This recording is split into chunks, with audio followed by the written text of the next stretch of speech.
Arguably, one of the most important scientific discoveries of the 20th century and throughout all of human history was the structure of DNA. DNA is at the center of all living organisms, but its replication was a mystery to scientists for over a century. However, in April 1953, American biologist James Watson and English physicist Francis Crick published a paper in the science journal Nature displaying DNA's now famous double helix structure, showcasing how DNA replicated itself and explaining how it's a crucial function for all living things.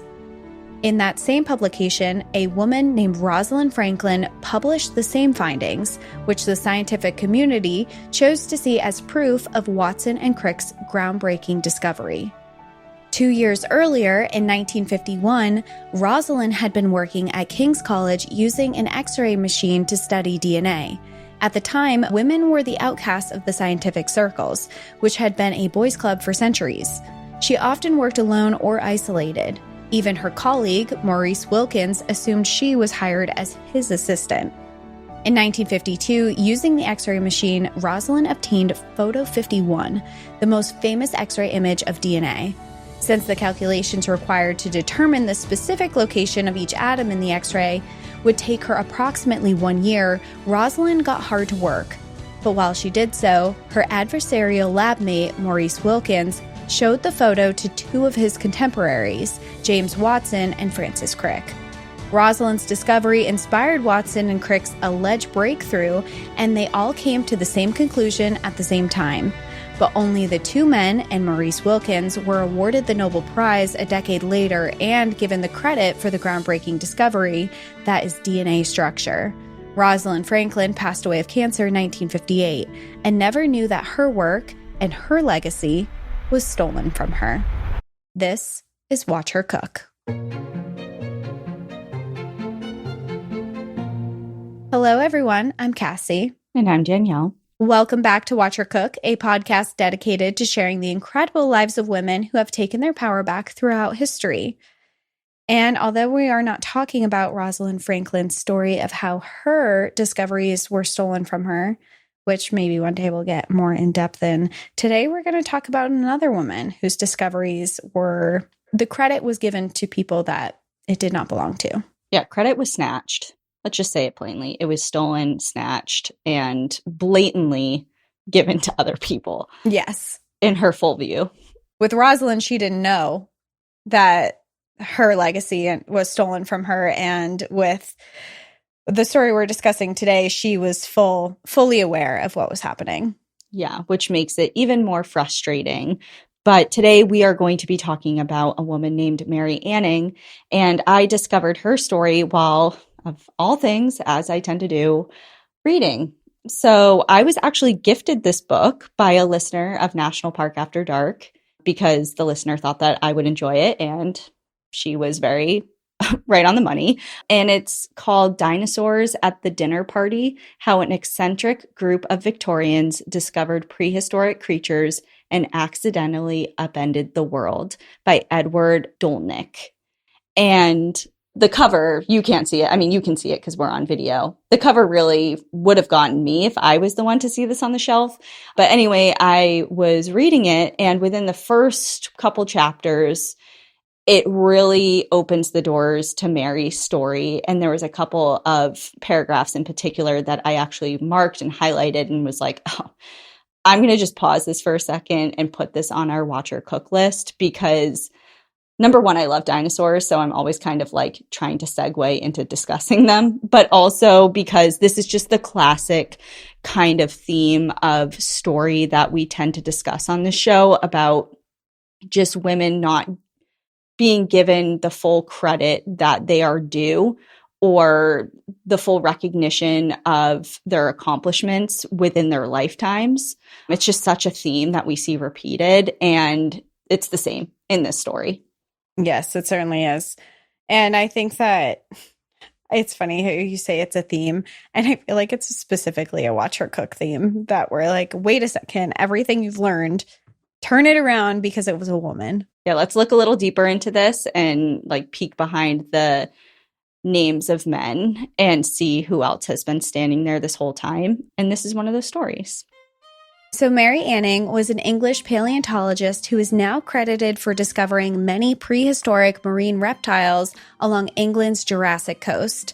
Her tireless efforts contributed a greater understanding for geologists about the age of the Earth and went on to inspire theories about how species came to be and why some go extinct. So let's get into her story. Mary Anning was born May 21st, 1799 in Lyme Regis, Dorset, along the southern coast of England. She was one of around 10 children. However, Mary and her brother Joseph were the only two Anning children to survive into adulthood.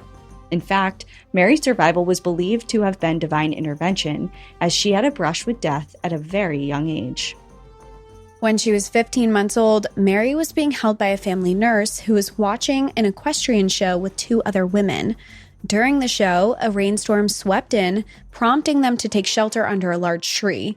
The storm escalated, and a bolt of lightning, drawn to the tree, struck and killed all three women, leaving 15-month-old Mary unconscious. Mary was rushed home and placed in a hot bath where she was revived, which was considered a miracle by the local doctor. As she grew up, Mary was known for her intelligence and curiosity, and the people of Lyme Regis attributed this to her near-death experience that she had as an infant.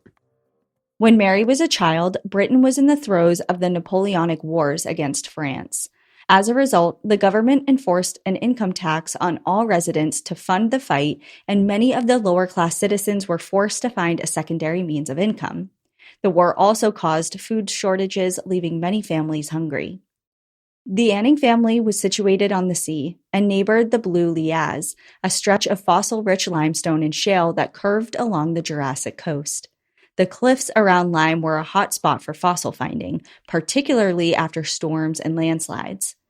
In order to continue feeding their family, Mary's father, Richard Anning, took her and her brother Joseph to mine for fossils along the cliffs. The family would sell their finds, known as curiosities, to tourists and collectors. During the late 18th and early 19th centuries, fossil collecting was gaining popularity. Some people believe that certain fossils contain medicinal or magical properties, like crystals might be interpreted to today, while others collected them as a hobby or interest. As science advanced and geology became a more formal discipline, fossils began to be seen as valuable evidence of Earth's deep history. This change in thinking allowed families like the Annings to earn a living by uncovering the fossils and selling them. However, these ancient remains pose serious questions for both religious and scientific communities. They challenged the notion that creationists at the time believed, which was that God's creatures would never go extinct. Some believed that ancient fossils were, quote, put on earth by the devil to convince us that creation isn't the almighty truth. At the time, extinction was not a serious consideration of the scientific community either. The understanding was that no new creatures appeared, therefore, current ones would not disappear, as this would imply imperfections in God's creation. When fossils were found, the conclusion was that their species belonged to regions of the world yet undiscovered. One of the leading voices arguing for extinction in the late 1700s was French scientist Georges Cuvier, who stated that the Earth was once roamed by reptiles. Eventually, as science began to garner more awareness, fossils became important pieces of evidence in geology and biology, and were considered of higher value than they once were. This change in attitude towards the study of fossils allowed the Anning family to make a living from unearthing them. One of the things that I really found interesting about this book, particularly that I just referenced, and that we kind of just touched upon a little bit, but if you're interested more in this like pivotal time in the scientific community that I didn't even really put any thought into until it was highlighted and pointed out to me in this book, was exactly what we just said of like, this was a time that multiple communities really had to really stop and reconsider what Earth's history was. Because at this point in time, like, and in the beginning of the book, it's so funny because they take a lot of time to really drill into your mind and to do some scene setting about this period of time that people did not know what dinosaurs were. And we like, here we are growing up with Jurassic Park. My first dream job was a paleontologist. Like, little kids play with dinosaur toys. Like, we grow up knowing what prehistoric life was and where it stems from and where it comes from, and just like all of this millennia of history that the earth has. And for this period of time, this group of people thought that the world was like a handful of thousands of years old. And so when they found these fossilized remains, they had no idea what they were looking at all. It's such an interesting point, too. And when we were mentioning before that they thought of these as something that maybe had magic in them, kind of like crystals today, I'm just imagining all of these people back then collecting fossils, and they're sitting on their windowsill, and it's like a T-Rex claw. And it's just sitting on their windowsill, and they have no idea. Like what they're looking at. Yeah. And how much it's maybe worth now to have something like that. Yeah. And we're not going to get into like super into the weeds about this, but like this is really a turning point for a lot of people, and especially in the scientific community, of kind of arguing the validity of their findings, but Mary and others, because this is just like such a turning point of changing of entire belief systems. Right. And we've talked about in the past in other types of topics and things, but how slow moving that change can be to completely alter your way of thinking of the world. And like that's front and center here, and just this reconsideration of the world that we live in and its history is just, I don't know. I'm also a really big like dinosaur geek, and I know that we're going to get into the specifics about like what Mary found was not technically a dinosaur, but you know what I'm saying. Yeah, but it's definitely interesting to see, especially when you have communities that are so ingrained in religion and a certain belief that not only they have been taught, but their families have been taught for generations, centuries at this point. To then, it reminds me a lot of the discussion of evolution. Is evolution real? And then when you bring in religion into it, now we know through science that evolution is very real, but for people who have had this belief that's been ingrained in them for a very, very long time, it's hard to be like, oh, wait, maybe something else is true. And maybe something else was here far before us. Like the belief that this is two-pronged. Number one, that everything that has ever existed and will ever exist is existing. Like nothing can go extinct is wild. And also,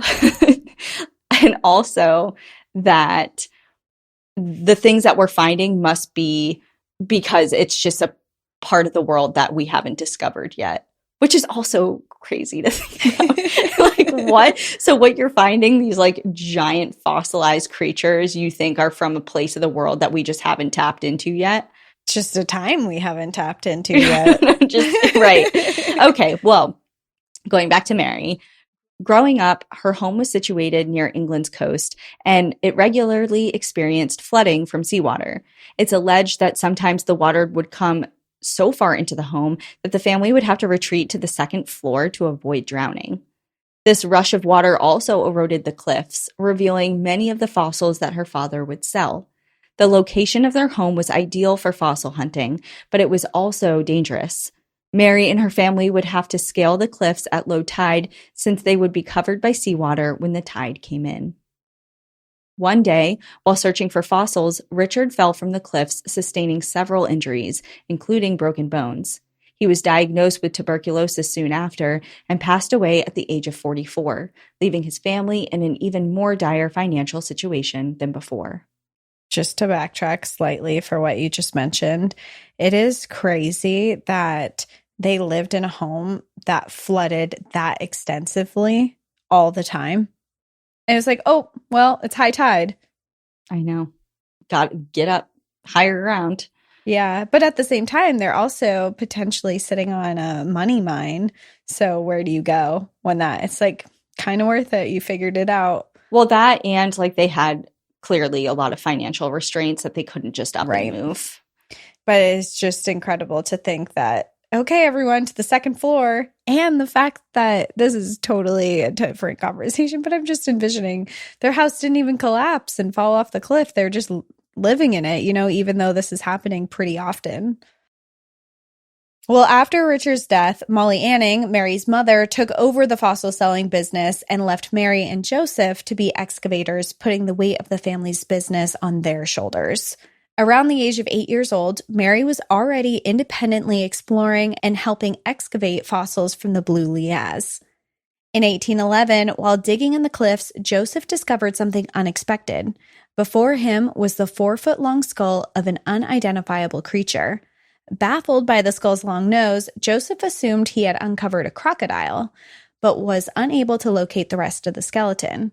He told Mary about his findings, and so she continued investigating the site.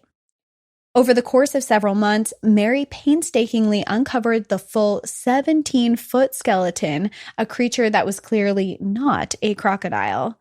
To extract it safely, the family hired a team of laborers, hoping that the money they spent on the extraction would be worth the eventual yield from selling it.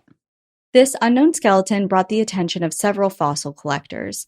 It is believed that a squire by the name of Henry Henley eventually purchased the presumed crocodile skeleton for £23, which was the equivalent to the approximate annual salary of a head housekeeper at the time. He then sold the specimen to William Bullock, who was the owner of William Bullock's Museum of Natural Curiosities in London, where it was put on display as a giant crocodile. 8 years later, in 1819, the specimen was passed to curator Charles Koenig, who set it on display at the British Museum and gave it its official name, ichthyosaur, a word derived from Greek meaning fish lizard. Between 1814 and 1819, Mary found several more ichthyosaur skeletons, ranging in size up to 20 feet long. Members of the Geological Society of London, which did not allow women to participate or even attend as guests at the time, later realized the skeleton was some sort of marine reptile that no longer existed. Later studies revealed that there were multiple species found from the Annings excavations. Credit for the ichthyosaur's discovery was largely given to institutions like William Bullock's Museum, which first exhibited the fossil, but Mary was never mentioned in any of the papers published about the specimen at the time. The discovery of the ichthyosaur put into question the widely held beliefs of Earth's history. In 19th century England, Anglican Christianity was the most prominent religion and belief system amongst citizens. As a result, people believed that the Earth was only a few thousand years old. So where did this ichthyosaur come from? George Cuvier's theory of extinction slowly began to become an accepted theory in scientific communities. And the entertainment of this idea, by way of the physical proof of an ichthyosaur found by Mary, opened scientists' mind to the truth about the Earth's age and how species may not be permanent as religion insisted. Can you imagine discovering this 17-foot skeleton for the first time and then not even getting any credit? They're like, oh, this museum found it. It's like, wait a second. I just risked my life for falling boulders and landslides and drowning and found this thing. And I spent hours, days extracting it. And then it's just you found it. Yeah. And just the frustration that probably led to, and just I can imagine a world in which you would become so frustrated by that you kind of just throw your hands up and say, you know what, like I'm going to stop then. I'm not continuing this. Like, if you're not going to give me credit where credit's due, I'm not going to be involved anymore. I don't want to go through this. But even though she was unrecognized globally as the discoverer of not just this, but many different fossils, Mary continued to dig. In her teenage years, she befriended Henry de la Biche, who went on to become one of Britain's leading geologists. Some of his fossil renderings were based on Mary's findings, and while he didn't name her in any of his papers, he did pay her for her contribution to the study. In the early 1820s, Mary's brother was hired as an upholsterer's apprentice. As a result, the fossil hunting became solely hers to do. But the several ichthyosaur discoveries raised expectations on what the Annings could find. In 1820, Mary went an entire year without a significant excavation, leaving her and her mother once again in financial distress. Mary and her mother resorted to selling the family's furniture in order to make ends meet. Luckily for Mary and Molly, a frequent collector of theirs, Thomas James Birch, was so upset by the poverty the Anning family had come into that he decided to auction off the findings he had purchased for them to help them get back on their feet.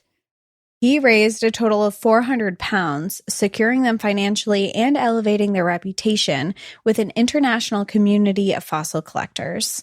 Later that same year, Mary's efforts led to a major discovery, what is now believed to be the first nearly complete plesiosaur skeleton.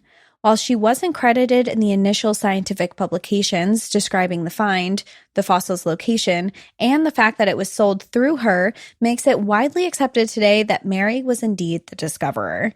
And before you go on, everyone who's not like super well versed in what certain species that we're talking about look like, the plesiosaur, I think everyone has an idea of what it kind of looks like because there's like one of the long-standing theories is that the Loch Ness Monster and Nessie are actually like descendants of a plesiosaur. Interesting. So like that classic Loch Ness Monster looking creature is very similar to what a plesiosaur looked like. Wow. Just want to give you that mental image. I do know what the Loch Ness Monster looks like. Long gone are the days of waiting to be seen in a doctor's office only to have that awkward conversation with your healthcare provider. Wisp gives you access to sexual and reproductive healthcare from the comfort of your home. Get treatment for BV, yeast infections, UTIs, and much more delivered directly to your home or ready for pickup at your local pharmacy in less than 3 hours. The best part? Wisp is discreet, convenient, and you don't need medical insurance to receive care or prescription medication. Visit us today at hellowisp.com.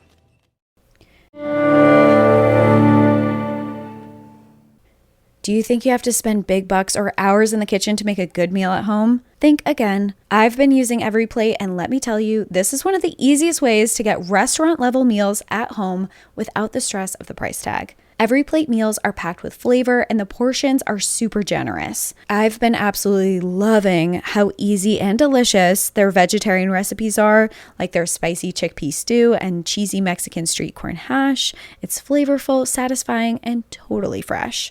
EveryPlate delivers everything you need right to your door, so you spend less than you would on groceries or takeout. Plus, the recipes are simple and ready in 30 minutes or less, which is perfect for busy schedules. If you want to eat better, enjoy variety, and save time without breaking the bank, I use EveryPlate, and you should too. What are you waiting for? Dig into these flavor-packed meals your household will love. New customers can enjoy this special offer of only $1.99 a meal. Go to everyplate.com/podcast and use code WatchHerCook199 to get started. Applied as discount on first box, limited time only.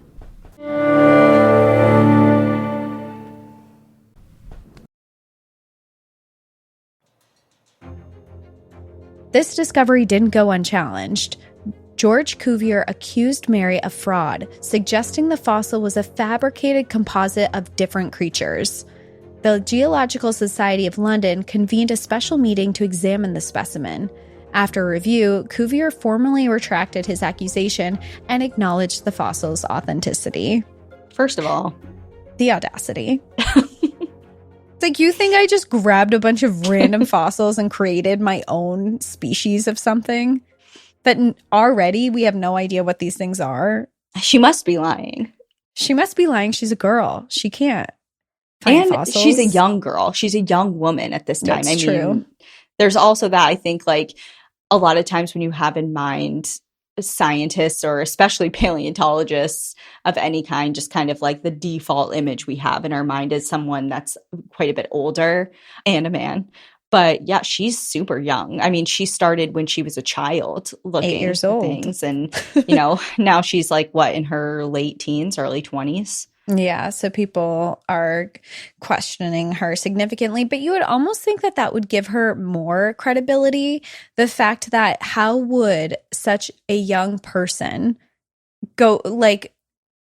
become so fraudulent to fool a ton of people who are very well educated? Yeah, it's kind of like it would be almost more work to try and lie.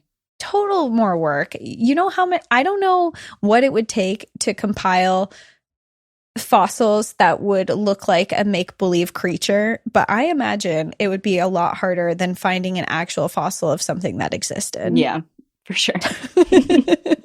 Just a guess, but just a guess. That's how it feels to us. Yeah. Well, this high-profile discovery allowed Mary to make a living off of fossil finding again, and she began selling them at a shop that she opened, which she called Anning's Fossil Depot. Several fossil collectors came from other parts of England and Europe to purchase her findings. So finally, people are recognizing her. One of those collectors was geologist William Buckland, who accompanied Mary on some of her digs. Buckland was the discoverer of the Megalosaurus, which was the first fossil that eventually inspired the term dinosaur. He was also the president of the Geological Society of London at the time and would often visit Lyme Regis to discuss paleontology with Mary. During one of his visits, Mary showed Buckland that the abdominal regions of the ichthyosaurus she was excavating were full of stone-like objects. When she cracked one open for Buckland, he saw there were skeletal remains of fish and smaller reptiles within these stones as well. Mary theorized that the stones she was finding were actually fossilized feces and could give further information about the diet of the creatures they were unearthing. The feces also sometimes had ink deposits within them, which gave scientists discernible proof that liquid-like creatures had ancestral ties to the Jurassic era. Buckland gave these fecal findings the term coprolite, which is still how fossilized feces are referred to today. In 1828, Mary's hard work continued to pay off as she made another groundbreaking discovery: the first British skeletal remains of a pterosaur, which is now commonly known as the pterodactyl. She sold the fossil to William Buckland, who then published a paper on its discovery, and for the first time ever, he named Mary Anning as the discoverer. Thankfully, we've gotten to this point. Finally. But especially in the scientific community, we've seen it over and over again, this like competition for, there's something about getting credit for what you discover, some type of revolutionary idea or leap in science. And that's totally fair. That's what we argue for all the time. Like, you should give credit. But at the same time, there's also this air of like, kind of like shady competitiveness and almost like, I don't know what the word is, kind of just being like bad to one another, of trying to even trip up other people. And like that guy who, is basically calling Mary a fraud and like calling her out, versus on the other side, instead of trying to tear each other down, it's like you're all on the same side and you're all trying to further what we know of science.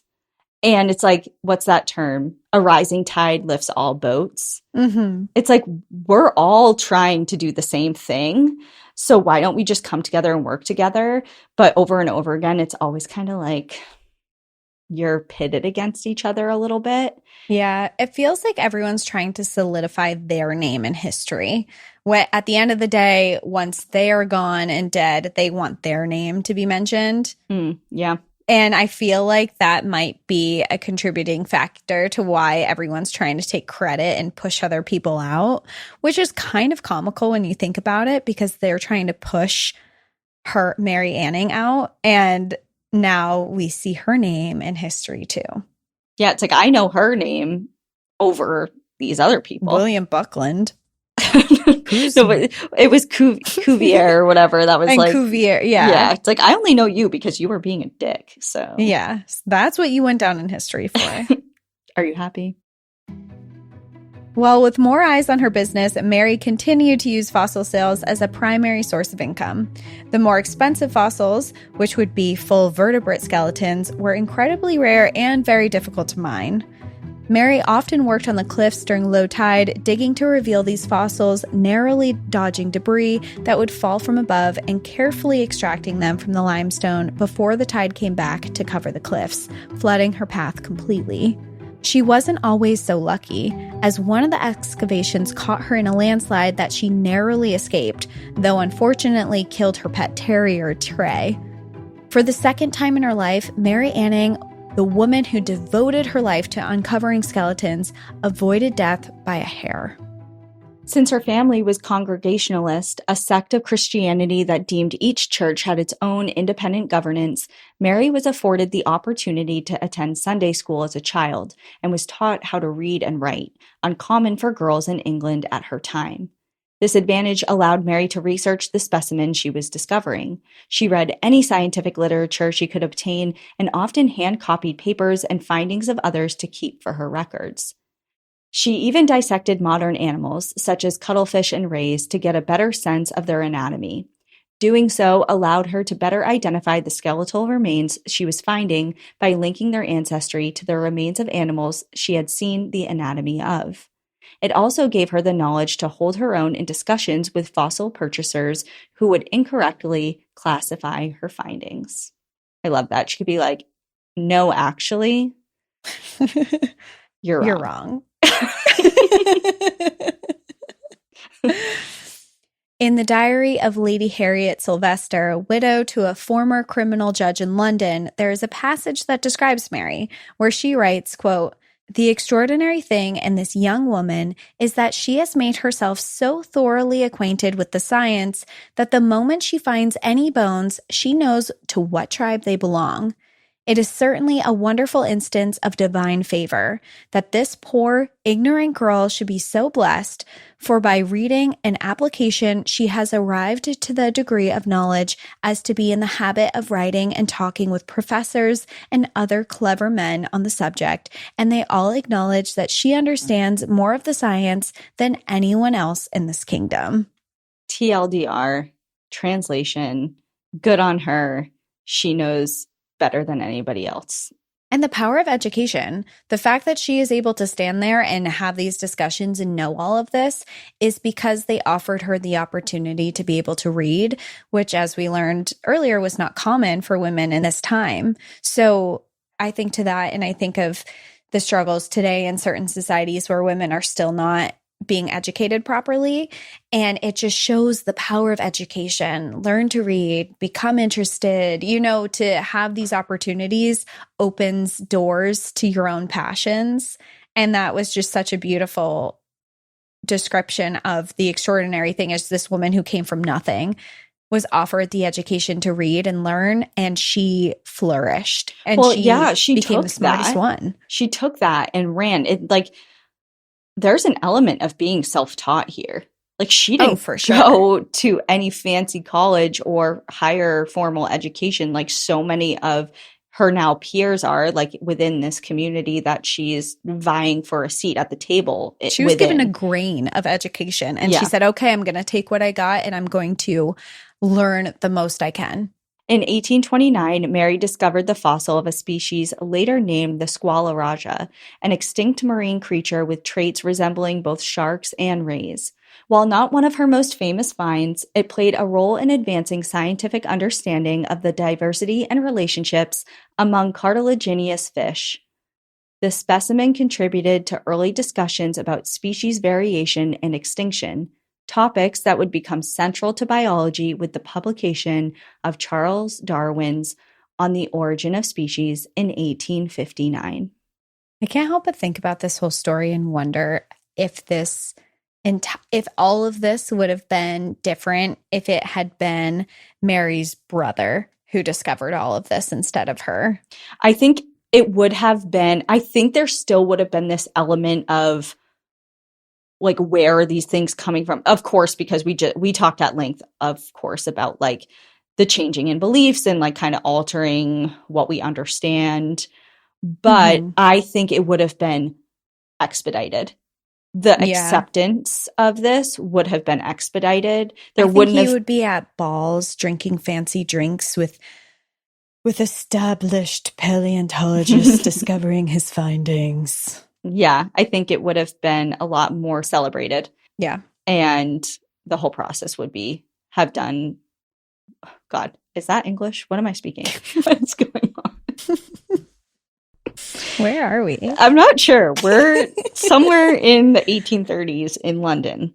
Yes, here we are.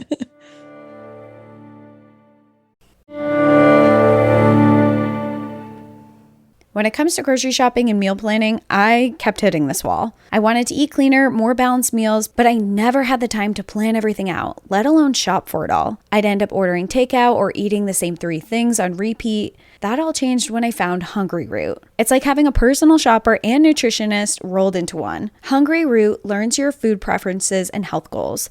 Mine are gut health and anti-inflammatory, and then fills your cart with groceries and simple recipes that actually make sense for your life. The best part, most meals take 15 minutes or less, which is perfect for busy weeknights when I don't want to spend forever in the kitchen. And the food, it's so good. I've been getting things like the chickpea pasta, lemon dill salmon, green goddess salad kits, smoothies, and even clean snacks for in-between meals. I'm honestly saving hours every week, not having to think about what to cook, not going to the store, and using that time to rest, read, or just breathe. You're going to love Hungry Root as much as I do. Take advantage of this exclusive offer. For a limited time, get 40% off your first box, plus get a free item in every box for life. Go to hungryroot.com/watchhercook and use code watchhercook. That's hungryroot.com/watchhercook. Code watchhercook to get 40% off your first box and a free item of your choice for life.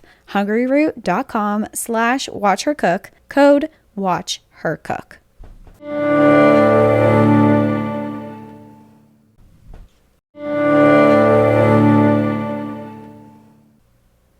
Let's be honest, normal has changed. 20 years ago, your skincare routine was a bar of soap and maybe some apricot scrub. Now, serums, actives, slugging, red light therapy. But healthcare, it's still stuck in the past. You're told you're fine based on 20 basic markers. No hormones, no inflammation markers, no real insight. That's why I chose Function Health, because it's not just a test, it's a near 360-degree view of what's going on inside your body. Inside Function, you can test over 160 biomarkers, covering your heart, hormones, toxins, and more. You can even add multi-region MRI and CT scans for deeper insight. Everything's tracked securely in one place over time, giving you the power to finally see and understand what's happening inside your body. Function looks at things your regular doctor doesn't usually, like markers that affect your energy, mood, metabolism, and heart health. You'll finally get answers to things you might have been wondering about for years, all explained in simple, clear language so you actually know what to do next. When I got my Function results, I was blown away by how much they test for. Things like inflammation markers, stress hormones, and even advanced thyroid panels, testing things like your T3 free, T4 free, TPO antibodies, and more that measure how well your thyroid's actually working. These are things most standard labs don't include. Learn more and join using our link. The first 1,000 get a $100 credit towards their membership. Visit www.functionhealth.com/watchhercook or use gift code watchhercook100 at sign up to own your health.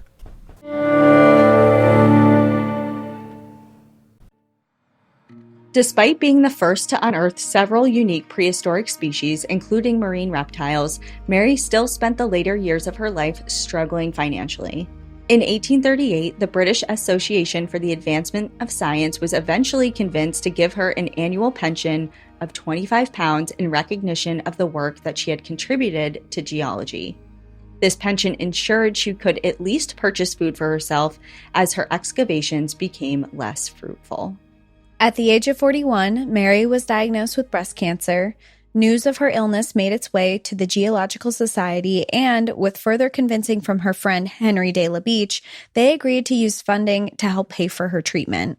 At the time, chemotherapy was still a century away from being discovered, so Mary was prescribed pain medication known as laudanum, a powerful opiate that caused dizzy spells. These dizzy spells damaged her reputation in the last few years of her life, as locals in Lyme Regis believed they were symptoms of drunkenness. Still, when her dizzy spells were less prominent, Mary strode out to the limestone cliffs and continued to dig for fossils. But all she found were more remains of the same species she had already identified. Purchases of fossils were beginning to dwindle as the fad of collecting them wore out. On March 9, 1847, breast cancer took Mary Anning's life.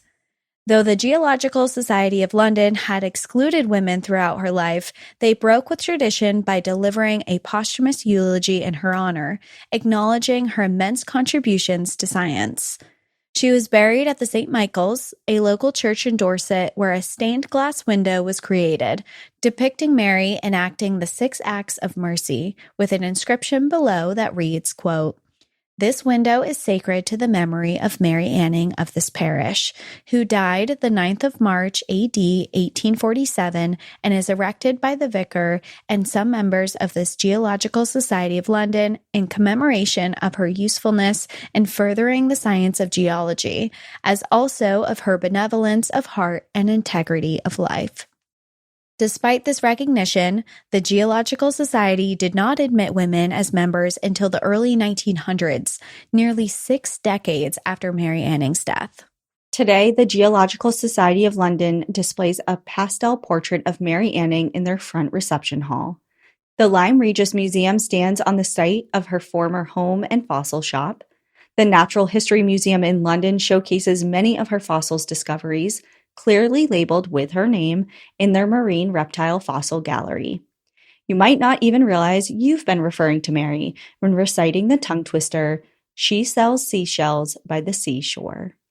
It's clear Mary Anning had an impact on geology and paleontology, as well as had a strong influence in proving extinction to not just be a theory, but a historical truth, which went on to inspire the theory of evolution. Although she may not have received the recognition she deserved in her lifetime, her legacy has only grown stronger with time. From the cliffs of Lyme Regis to the halls of world-renowned museums, her contributions continue to shape our understanding of Earth's ancient past. When we were visiting the Natural History Museum in London, I wasn't even looking, and I know that you know her story before I did. Did you notice her name? No, on and any of the fossils? I'm so bummed because I wish I knew. I got this, or I should say I began reading this book just a couple months ago. So after we had already gone. After our trip.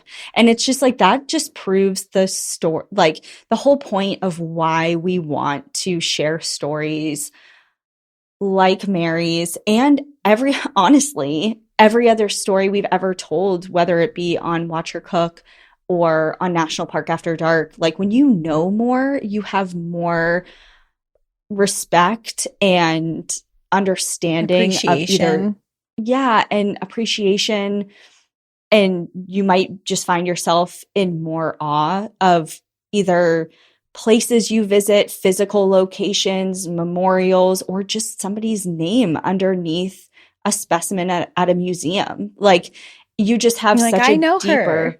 Yeah, I know her. Oh my God. Yeah. That's my girl, Mary. Like, we would have had a different experience if we knew even a sliver of her story. So that's why it's kind of like the whole reason we do this, right? Just to give people more context of what they're looking at. I think something that comes across my mind, and especially in this episode, just because we've been talking a lot about how women's impacts have been kind of erased or forgotten in history, and later they're coming to light. And of course, now we're talking about it more. But how do you think that things would be different if these women, Mary specifically, but I mean, in all of these stories that we talk about, if these women had been recognized earlier, if we had grown up and generations before us had grown up knowing these women's names and what they contributed?